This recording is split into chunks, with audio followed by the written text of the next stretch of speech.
Today, I'm going to go over my exact uploading process and settings I use that have helped me go on to get videos like this, almost 4 million views, this one 2 million views, this one 3 million views, this one 1.9 million views. You get the idea. Now I've got the social proof out of the way. Let me just show you exactly what we do step by step, in depth, and make the best YouTube video uploading tutorial on the internet. So first thing you're going to do to upload your video is come to YouTube. Obviously you need to be signed in, hit this button, hit upload a video. Pretty straightforward. I have already done that and you can see I have a video being uploaded or has uploaded right here. The first thing we're going to look at is the title. Now we're going to get on to some of the more advanced settings and cool fun stuff later, but we need to spend some time on the title here because the title is incredibly important for a number of reasons. First myth I want to bust. There have been people around here saying that the file name of your video, which is often reflected in the title, impacts your SEO and how well your video ranks. That is a complete lie. Ignore anyone who says that. But what does matter to SEO is your video title itself. So if you want to rank your video in search, getting this right is the most impactful thing you can do. The thing is though, not every video is designed to get the majority of its views from YouTube search. So let me give you an example. Let's go this video that I showed you earlier. This is a video where I say, I bought 5 million YouTube views, here's what happened. Now, when you think about this video's got 2 million people to watch it, but not many of those people are probably going to YouTube search and typing in, I bought 5 million views, blah, blah, blah. So instead, most people probably would have found this on their YouTube homepage or in their next up. And as you can see here, if I go into traffic sources, you can see that this is correct, right? Only 5% of my viewers actually came from YouTube search. So why does this matter? Well, it means that if your video is the kind of thing that's not going to be found through YouTube search. That's something like I bought 5 million views, or I discovered this crazy challenge, or whatever it is, something that people probably aren't going to be searching for. You don't need to worry about including any keywords or SEO stuff here. Just focus on making this title as clickable as possible. The more clickable it is, the more likely it is the algorithm is going to promote that video to viewers on the homepage, on recommended, and your video is going to get a lot of views. However, if your video is the kind of video that is likely for people to search for it, so tutorial videos are a good example of this, like how to change a light bulb, for instance. In those sort of instances, it's very important that you get keywords right because otherwise your video is not going to show up. And the reason I'm telling you all this here is creating the right title that's going to get you the most amount of views really depends on the type of video you're posting. And you need to evaluate your video, figure out which of the two buckets I've just mentioned it best fits in, and then write your title accordingly. I might turn gain into get because I'm a dumb Australian who doesn't like long fancy words. Then I might come over here and type get analytics access to a YouTube channel like a pro. Because what I think viewers who want to find a video like this are going to most likely be typing into YouTube is something like how to get analytics access to a YouTube channel. And so I want to make sure those keywords are in my title. Now you can use a keyword research tool like vidIQ, for instance, to dive a lot deeper into the best keywords and search phrases to include in your title. But for now, I'm just going to leave this and move on to the next part of our video, which is the description. Now the description is something that people get wrong all the time. And it's actually one of the most important elements to uploading your video.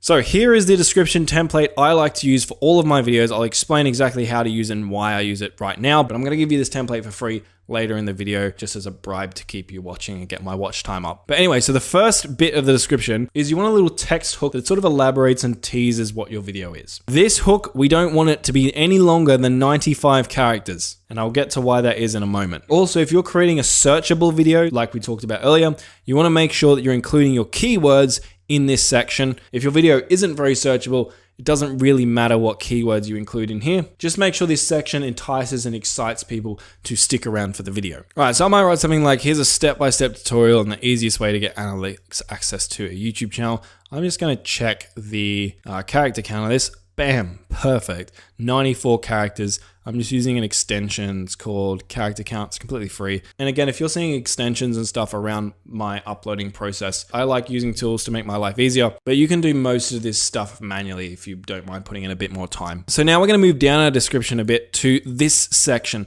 This is what I call your first call to action. And a call to action is where you promote something. And if you have a product or service, obviously this is the perfect place to put it. And you might be thinking, but Marcus, I don't promote anything. I don't have a product or sponsor or whatever. That's fine. Promote another one of your videos here. If someone clicks on your video and then they click on your call to action, you've now turned one view into 2 views. So don't miss out on that opportunity. And you want to copy the exact spacing and character counts I mentioned here, because what we want this to look like is, let's go to a video on YouTube, good old Grammarly ad. What we want our description to look like is this. So you're gonna have your first text hook, that's the first thing people are gonna read, and then you're gonna have your call to action here with the link showing up, whether that's to your product, service, or another YouTube video. And this is all gonna show up without people having to click on the more button. You don't wanna push this link down to another row, because if you do, then people aren't actually gonna be able to click on it without clicking on the more button. Now, speaking of links, this is something else that people stuff up. If you're linking to a product or a service or a website, then try to have a unique tracking link for every single video.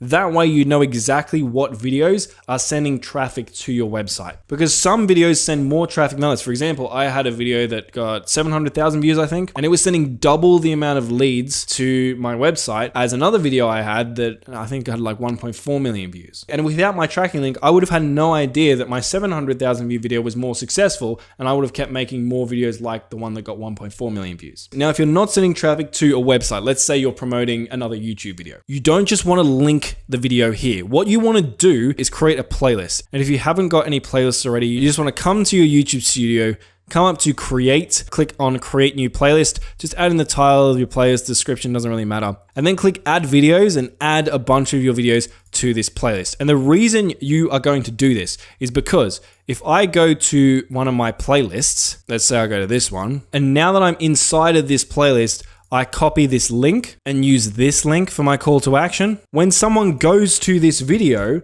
and clicks on this link, not only is it going to actually open up the video, but it's going to open up the video inside of a playlist, like you can see here, which is good because one, it pushes down all of the recommended competitor videos and make it harder for viewers to see them. And they have to scroll all the way down here to see these videos. But two, it means that if people get to the end of your video, now they're going to just automatically be loaded up another one of your videos, and then another one, and then another one, which is going to hopefully help you get multiple views off the same viewer. So I'm going to put that there. Next, what I like to do is I like to have this videos to watch next section, and I have a couple of different videos that are related to the topic of the video I'm posting with links to them, again, to try and get people to watch multiple of my videos. And what you'll notice here, if you look at these links carefully, you'll see that these look like the link I just showed you. And that's because these are also playlist links. So if I copy this and I chuck this into YouTube, you'll see that it loads up this video, but it loads it up again inside of a playlist. Now down below, what I like to do now is have another section for calls to action. Again, I use emojis here because I want to draw people's attention to these calls to action. This is exactly the same as the call to action that's up here. I just changed the wording of it. So if people don't click up here, I have another shot of getting them to click down here. So what I would do is I could just like copy something like this. Instead of doing want to watch me buy 5 million views, I could just do something like, I spent $80,000 buying views, watch what happened here, which is actually true, by the way. And again, I'm just going to promote the exact same thing. So now I've got the opportunity to try and get people to do this thing. And then below that, I'm just going to have any other calls to action that I want to promote. So this could be maybe your social media. For me, it's an email list. I highly recommend people promote an email list, especially if you're an education type channel, because it means if anything ever happens to your channel, you have all the email addresses of your subscribers, and so you can just email them your new videos or your new offers or products or whatever it is. Now below that, I like to have a little quote. I don't know if this actually makes a difference, I just like it. I'll then have my contact information for brands, and then below that, I will have a bunch of hashtags. Now, I get a bunch of questions about these hashtags. Firstly, people ask, is it not allowed by YouTube? And the answer to that is no. If you read YouTube's terms and conditions, they say you can have up to 60 relevant hashtags, and I usually have about 50 here. And when you link a hashtag in your video, it's going to, one, show the hashtags at the top of the description. But if you click on those hashtags, it's also going to make your video show up when people type in that hashtag. Now, do many people type in hashtags? No, this isn't a great strategy to get huge amounts of views. As you can see, there's only like me and 2 other creators actually tagging their videos with these hashtags. But I think about it this way. It can't hurt. It's not going to make me get less views. And if your videos are all around a similar topic, I normally just copy and paste the same list of hashtags, but just be careful doing that if your videos are very different, because YouTube terms and conditions say you need to make sure your hashtags are actually relevant to the video that you're posting. Now, if we keep coming down, we end up in the custom thumbnail section. Now, quick note here, if you don't see this section, it's probably because you haven't verified your channel. So if you have a new channel, what you need to do is come into settings, then you want to go to channel, then you want to go to feature eligibility, and in here you can can see this is a new channel, right? I'm not eligible for these other two features because I haven't verified my phone number. So you would just need to verify your phone number, and then you'd also need to verify a valid ID to get access to the last one. And that's going to allow you to do things like custom thumbnails, upload videos longer than 15 minutes, etc., etc. But anyway, back to thumbnails. We have upload a file, which can upload a singular file. You can auto-generate a thumbnail, which is usually horrendous. And you can test and compare, which is going to let you upload multiple thumbnails and test them against one another. Now, I do think the test and compare option is the one you should go with. I've heard people saying test and compare actually hurts your videos. I haven't found that, and a lot of my other YouTuber mates who are much smarter than me haven't found that either. So what I would do is you just come in, click on this, and then you upload multiple different thumbnails. So I might just upload this one, this one, this one. Now, what I will say is that I have been getting some interesting results from thumbnail test and compare. Let me show you what I mean. So if I come to my content, you can view how your thumbnails went later by coming down to the video that you added on, clicking on options and clicking on view, test and compare. I did test and compare, but with 3 of the exact same thumbnails. I did this across multiple videos. What you can see is that YouTube actually gave me very different results. It said that this thumbnail was the most successful with a 40% watch time share, and this thumbnail was the least successful with 27% watch time share, which is interesting because these 2 thumbnails are literally exactly the same. So right now, should you fully trust YouTube's test and compare feature? A friend of mine has actually talked to YouTube's developer team who created this feature, and even the developers who created this feature say that they think it's about 50% accurate, which probably means it's like 30% accurate. So long story short, don't take the results that you get from thumbnail test as gospel. Also, it's not a bad idea to run the thumbnail test multiple times to make sure that your winning thumbnail actually is a winning thumbnail. But overall, I still do use it right now, assuming all 3 of your thumbnail variations are actually good quality. All right, if we continue down, we now are at the playlists section. Here, you can just click in here and just select all playlists that are relevant to your video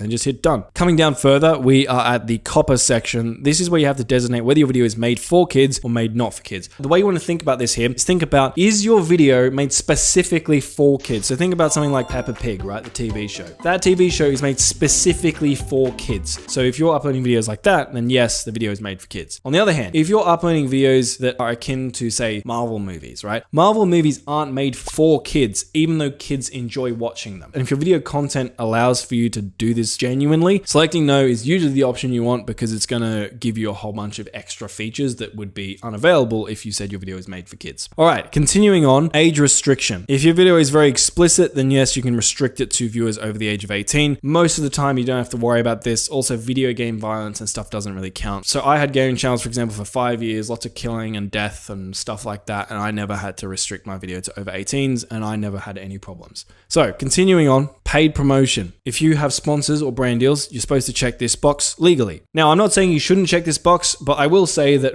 a lot of big creators, and you guys have probably noticed this, don't check this box even when they are promoting things. So like, if you get this one wrong, it's probably not going to matter, but I guess you should try and be genuine about this. Now, if you do check this box, it's going to show a little banner at the beginning of your video that says this video includes paid promotion or something like that. Now, next we have YouTube's AI section. So basically, if you've created AI characters or footage that could be mistaken for real characters or footage, you're supposed to check yes here. So I'm just going to click no because I don't include that. Now, next one, we have automatic chapters. Chapters are those things where you can see the video play bar has been broken up into multiple different segments. Sounds like a really great idea, turning on allowing automatic chapters and key moments. I hate it because YouTube's AI often gets it wrong. So I would turn it off if you want to add those sections or segments to your video, which, as you've probably seen from my uploading process here, I don't think it's necessary. There are times where I think chapters can sort of hurt retention because people see the upcoming chapters and they just skip to them. But of course, that's not every video. So if you do want to add chapters, I would do it manually. The way you would do that is you'd come up to your description and you would type 0:00 and then type the name of your first chapter. Then you'd come down and type the timestamp where that chapter ends. So let's say it's 0:20, then type the name of the next chapter that's going to be. So it might be intro, you might say 0.1, and go 0, 50, 0.2, 150, 0.3, etc., etc. You don't have to have these spaces, I just added them in for some reason. And that'll make those chapters appear inside of your video. Now, an important thing to note, if you are doing chapters, try not to spoil your video. So I see a lot of people do this. In their chapters, they basically spoil the content and make it so the viewers don't actually need to watch. So for example, if I had a chapter in this video that was like, why chapters don't matter, you're going to be watching the video and you're going to see that little chapter with its title and be like, okay, he said chapters don't matter, so I don't need to watch this. I'm just going to go to the next step. And people are going to skip. If you are doing chapters, when you're titling them, try to title them in a way that doesn't make people think, oh, I already know this, or I already know what's going to happen, and just skip to the next interesting part of your video. All right, going back down, continuing on. Allow automatic places. We don't want YouTube to dox us, so let's take that off. Next, automatic concepts. Turn that off. You don't want that. Next, we have tags. Now, tags in 2024 and beyond basically don't matter. I do use tags. My rationale reasoning for that is the fact that YouTube has still included them means that they are somewhat relevant to some degree, but in my experience, the difference tags make is so minute that I put very little effort into this. I will basically just use a tool like vidIQ. I'll type in like one keyword, just copy all of the related keywords that show up and paste them in here in bulk. So it would literally take you like 20 or 30 seconds to do this, and I don't think you should even bother spending more than that amount of time on tags. All right, continuing down. Video language, you can select that here. Caption certification, leave that at none. Recording date, I don't know why they have this. Almost no one uses this feature, but I guess you can add the recording date of your video if you really want to. Now, license and distribution. If you select standard YouTube license, it means that people aren't supposed to take your video and re-upload it themselves. If you select Creative Commons attribution, it means that people can re-upload your video or re-upload parts of your video as long as they give you credit. Now, I like to leave it at Creative Commons attribution because I think, well, if someone wants to re-upload my video and credit me, it's like free promotion. It's free marketing for me. Why would I not want that? So most people have it as standard YouTube license because they don't want people to steal their content. I'm like, if you want to steal my content and promote me in it, fine, like go for it. Please be my guest. Cool. Next one is allow embedding. If you have this checked, it's going to allow people if they want to embed your video into their website. Same thing here. If people want to embed my video into their website, it's free marketing, free views for me. Of course you can do that. And the next one down here, this is a really interesting one. So publish to subscriptions feed and notify subscribers. Now, when you check this, it means when you post your video, it's going to end up in your viewers' subscriptions feed and notify any people who have the bell notification turned on. And you would think that you would want to leave this on. Here's why not. So if you post a variety of different types of videos, let's say you've been posting a bunch of Minecraft videos and then you go and post a guitar tutorial video. If you have your publish to subscriptions feed and notify subscribers checked, in the beginning, YouTube's going to be more likely to promote your guitar tutorial video to the viewers who watch your previous videos, who are interested in Minecraft, not guitar tutorials. And so those viewers don't click, they don't watch, and sometimes that can get the algorithm confused and it thinks, well, this is just a bad video. Maybe it's the best guitar tutorial in the world, it's just been promoted to the wrong audience. Sometimes YouTube doesn't seem to be smart enough to figure that out. So in my opinion, think about it like this. Would the viewers of your previous videos also really want to click on this video that you're about to publish? If the answer is yes, great, leave this on, publish it to subscriptions feed and notify your subscribers. If the answer is no, leave this off because you don't want YouTube to send your video to the wrong type of person who's not going to watch and is going to make it less likely that the algorithm will promote your video more in the future. Next, allow shorts remixing. This will just allow people to create shorts using your content in your video. Again, I like to allow this because free marketing. And if we come down to category, this is where you can select the category of your video. Now, if you select certain categories like gaming, for instance, it'll actually allow you to type in exactly what the game is that you're playing. In other categories, say like comedy, doesn't require any sort of additional specification. So I would just go through here, select the category that makes most sense to you. And if there are any additional prompts that show up when you select your category, just fill them out to be as accurate as they can be in describing whatever type of content it is that you've made. So for this video, I might just go like education. This is going to be like a how-to video. It isn't part of any academic system, so I'm just going to go none. And here I would just type in whatever it is I help my viewers with. All right, continuing on, comments and ratings. I like to allow comments to be on. For comment moderation, I like to have it at basic as well. If you get a lot of hate comments and you can't handle them, you could put it at strict or hold all, and that will only allow comments to get approved to be published to your video. Basic's pretty good in my experience. And last, you can choose how you want to sort your comments by. Always leave this at top because that's how most videos on YouTube are sorted. And of course, you want to allow people to see how many people liked the video. Otherwise, people will think you're weird and you're hiding something. So now we've done all of that stuff, we can just hit next. If your channel is monetized, you can come here and click on, which will mean that your video is going to show ads. Now, if your video is over 8 minutes in length, you can actually insert mid-roll ads into your videos. So there's going to be ads that play not just at the beginning of your video, but during your video. But if you're at the point where you have 1,000 subscribers and 4,000 watch hours, which is how many you need to monetize, you probably already know how to do that. So I'm just going to keep going. Cool. Next is ad suitability. So basically, you just want to go through this questionnaire and just answer all of these questions as accurately as you can. So I might just have that. Adult content, there's going to be none. Violence, none. Harmful acts, none. Recreational drugs, none. None. Cool. None of this is that. So then I can just hit submit rating and then I'm going to hit next. And you always want to try and be as honest as you can in this section, because if you stay honest there, YouTube is going to basically allow you to continue moderating your own content. But if YouTube picks up that you're lying about what's actually in your video, then they're going to stop trusting you, and they might actually need to review your videos, which could take some time, meaning that if you want to post your videos right away, you're going to miss out on a chunk of ad revenue while YouTube are reviewing your ad suitability. So next, we're into video elements. You can add subtitles here if you want to reach a broader audience. YouTube automatically adds subtitles for most languages. I just let YouTube do it because it's pretty good. Next, you can click on add an end screen. What an end screen is that video box or playlist or channel subscribe icon that pops up at the end of a YouTube video to do whatever it is you want it to do. So you can import an end screen from a previous video, and we're just going to create one custom for this tutorial. So I'm going to click add. So YouTube has a couple of different templates you can use here. What I like to do personally is I like to promote a video. So your video is going to pop up here. What you can do is you can click on this, and I like to drag this out like that to make it as big as possible